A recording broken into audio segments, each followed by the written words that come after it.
Hey Reddit, what was your, thank God I looked at the contract, moment? Story 1. Was in a rental sublease at an apartment room where the tenants were trying to get me to pay for the months I was vacated if I could not find a replacement.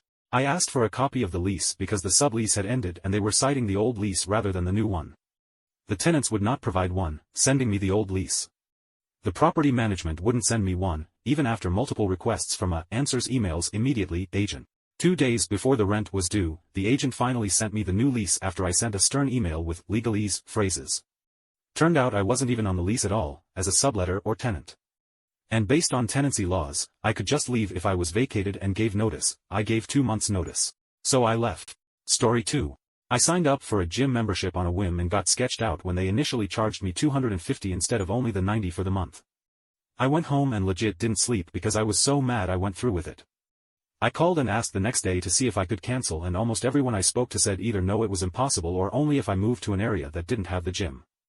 I checked the contract and you could cancel within the first 2 weeks and I was only 3 days into the contract. You bet your ass I canceled so fast. Story 6. When I bought my new car 3 years ago, the finance department processed and had me sign paperwork at a certain price. Then they called me 3 days later and told me that their lender fell through and I would actually have to pay an additional $100 a month. I brought in the paperwork with the price I signed for and the keys. Told them they would stick to the contract or they could have their car back with the additional mileage. Apparently this is a fairly common practice at car dealerships. Story 8. Toyota was going to give me a $750 college rebate and 1.9% APR for 60 months for my truck. Finance comes to talk saying I suddenly don't qualify for the rebate and if I did take the rebate offer I'd have a 5% APR rate and said to purchase the truck without the rebate at 3.5% APR. Luckily I'm not stupid and looked through the rebate's fine print prior to walking in. I told them to show me where in the fine print where it said I would have to pay that interest rate and why. The guy said sure he would show me. Obviously I couldn't find it. He walked away and came back and said I actually do qualify for the rebate and low percent APR. So yeah, Richard if you're reading this fuck you. Story 9.